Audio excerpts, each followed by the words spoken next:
Olá, sejam muito bem-vindos a mais um episódio do Saúde Max, o programa onde falamos sobre tudo que tem a ver com saúde e bem-estar.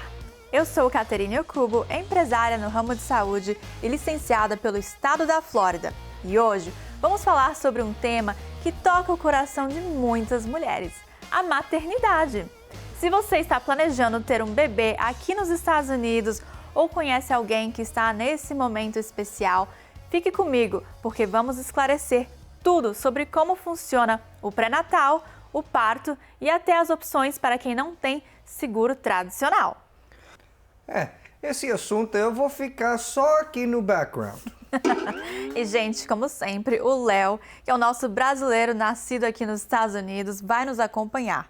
Então, vamos lá? Bora! Vamos começar com um fato curioso. Você sabia que nos Estados Unidos o parto normal é a opção mais comum?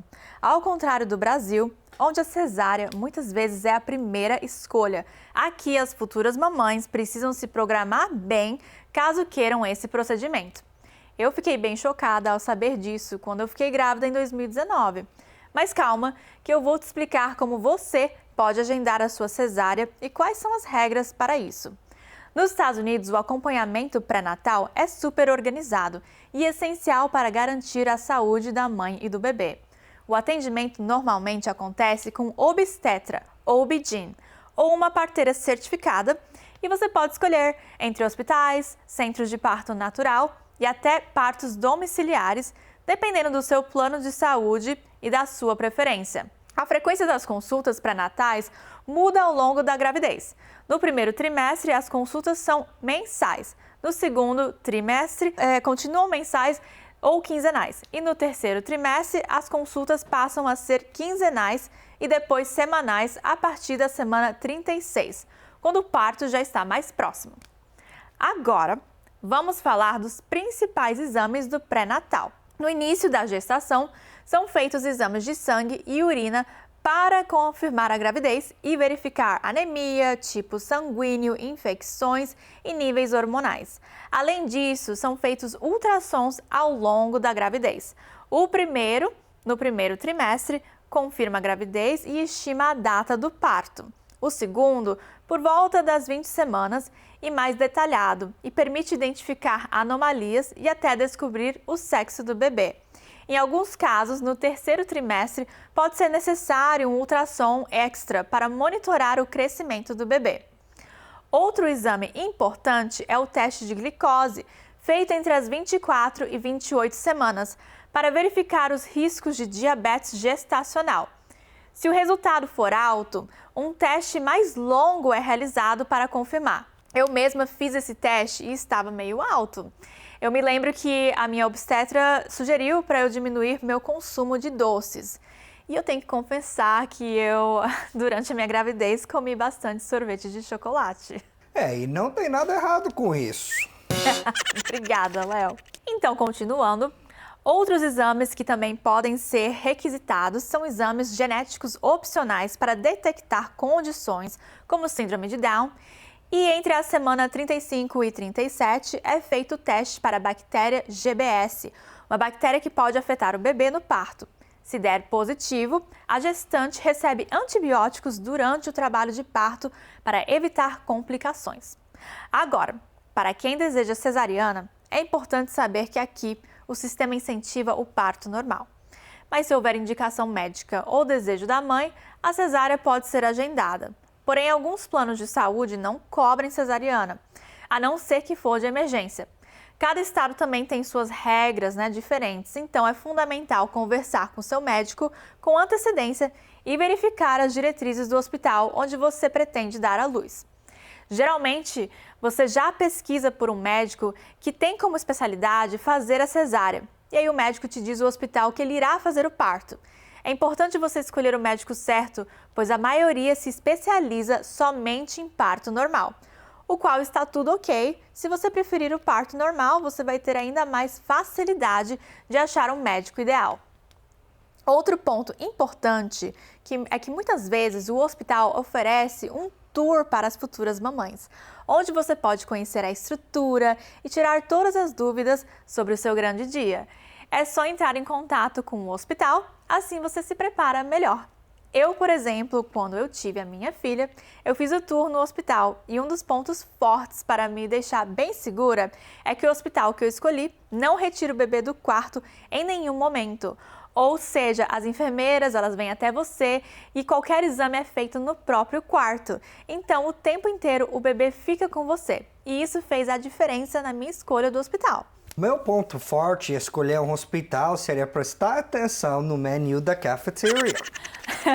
Bom, Léo, eu acho que as futuras mamães têm outras prioridades nesse momento, né? Enfim, aqui nos Estados Unidos, os custos médicos podem ser altíssimos e a maternidade não é exceção. Dependendo do hospital e da cidade, um parto normal pode custar entre 10 mil a 15 mil dólares, enquanto uma cesárea pode ultrapassar 30 mil dólares. Mas calma, porque existem opções para reduzir esses custos. Nossa, até para nascer tem que pagar? Pois é, Léo.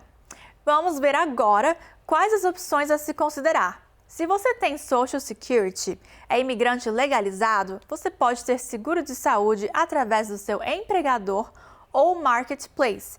E dependendo da sua renda, pode receber subsídios do governo que reduzem o valor do plano de saúde. Verifique sua cobertura para pré-natal, parto e pós-parto. Muitas vezes há franquias que precisam ser pagas antes que o plano cubra o restante dos custos. Mas para quem não tem o seguro tradicional, uma alternativa é o Health Sharing, um modelo de compartilhamento de despesas médicas, e é aí que entra o Plano Saúde Max. O Plano Saúde Max foi criado pensando nos imigrantes brasileiros que moram nos Estados Unidos e não precisa de Social Security ou Credit Score para se inscrever. E como funciona no caso de gravidez? Após 30 dias de adesão ao plano, a gestante já tem direito à cobertura. Os custos são pagos após a mãe atingir o valor de franquia escolhido, o Unshared Amount. Este plano também dá o equivalente a 6 meses de fraldas descartáveis após o nascimento do bebê. Esse plano vale a pena, porque fralda vai usar igual água. Isso é um fato. Agora, se você tem Social Security, está legalizado e a sua renda se enquadra nos seguintes critérios, pode ter direito a programas do governo que ajudam gestantes, como o Medicaid para gestantes, que oferece cobertura para grávidas de baixa renda em diversos estados. Outro programa é o WIC, Women, Infants and Children, um programa que oferece assistência nutricional e acompanhamento para mães e bebês. O CHIP também é outro programa, Children's Health Insurance Program, para cobrir custos de saúde do bebê após o nascimento, caso a família não tenha condições de pagar um seguro privado. Esses programas podem ser um grande alívio financeiro para muitas mulheres. Então, se você está grávida ou planejando engravidar, vale a pena verificar a elegibilidade no site do governo do seu estado. Nossa, quanto trabalho antes de nascer! Leo, ter uma criança não é brincadeira. E é assunto sério, principalmente quando se trata de outro país e outras leis. Vamos ver o que esperar após o nascimento. Logo após o parto, o bebê é colocado no peito da mãe para o contato pele a pele. Isso ajuda na criação de vínculo, na regulação da temperatura e no estímulo à amamentação. Enquanto isso, a equipe médica monitora os sinais vitais da mãe, verifica sangramento e faz os primeiros exames no bebê. Agora, se você acha que vai conseguir dormir no hospital a noite inteira, gente, já aviso que não vai ser tão fácil assim. As enfermeiras entram no quarto várias vezes durante a noite, seja para verificar os sinais vitais da mãe, conferir cicatrização, perguntar sobre sangramento ou checar a amamentação. O tempo de permanência no hospital depende do tipo de parto. O parto normal, sem complicação, de 24 a 48 horas. Cesárea, de 2 a 4 dias. Se houver alguma complicação, a equipe médica pode recomendar um tempo maior de internação para garantir a recuperação da mãe e do bebê.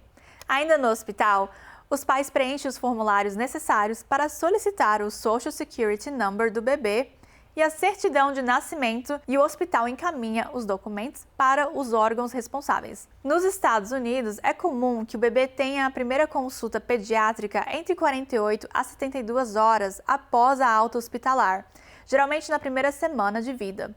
Durante essa consulta, o pediatra vai avaliar o bem-estar do bebê, monitorar o ganho de peso e dar orientações importantes sobre cuidados e alimentação. Léo, agora você vai dividir com a gente as perguntas? Sim, bora começar. A primeira pergunta é da Samara, de Austin, Texas. Como funciona a licença maternidade nos Estados Unidos e quais são meus direitos como empregada?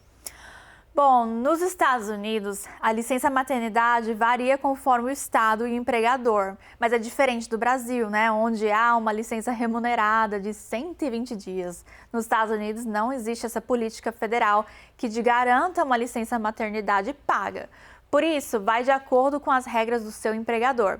É essencial você verificar isso diretamente com a empresa que você trabalha. Geralmente as empresas dão 2 meses de licença maternidade, mas elas não são obrigadas a seguir um tempo mínimo. Agora, a pergunta da Pamela, de Orlando, Flórida. Existe algum programa de ajuda de custo para creches? Sim, e isso vai depender do estado. Para cada estado, no caso da Flórida, o VPK é um programa educacional financiado pelo estado e oferece educação pré-escolar gratuita para crianças de 4 anos residentes da Flórida. Para se inscrever é só entrar no site que está aqui na tela, que é o www.familyservices.floridaearlylearning.com. Pergunta da Inês, de Miramar, Flórida. Se eu só tinha um plano de saúde, o meu bebê pode ser assinado no plano após o nascimento? Adicionado. Sim, ele pode, porém há um tempo limite para adicionar o bebê e isso vai depender das regras do seu plano. Geralmente é dentro de 30 dias após o nascimento. A última pergunta da Paula, de Atlanta, Georgia. Quanto custa ter um bebê sem seguro?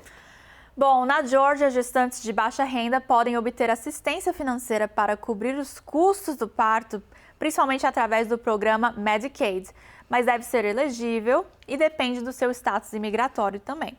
Se não qualificar, o parto normal custa em média de 10 mil a 15 mil dólares e a cesárea pode ser acima de 30 mil dólares. Isso sem contar custos de pré-natal e pós-natal. Por isso que é recomendável ter um plano de saúde.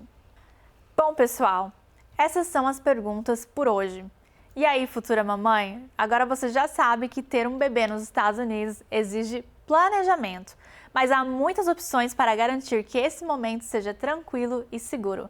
É realmente um processo diferente do Brasil, mas com o planejamento certo, você irá brilhar nesse momento tão especial. E agora, eu divido aqui com vocês na tela os meus momentos de gravidez aqui nos Estados Unidos. Graças a Deus, foi um momento muito tranquilo e lindo. Eu amei a minha gestação e hoje tenho uma linda princesa. Como o tempo passa rápido.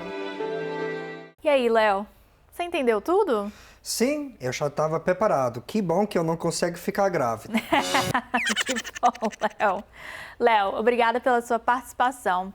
E pessoal, muito obrigada por nos acompanhar. Se você tem alguma dúvida, entre no nosso site, nas nossas mídias sociais, elas estão todas aqui na tela. Mandem os seus comentários. E claro, continue acompanhando o nosso programa para mais dicas sobre saúde e bem-estar nos Estados Unidos. Eu sou Caterine Okubo e te vejo no próximo sábado, às 7h30 da noite, antes do Jornal Américas no Ar Resumo. Beijos!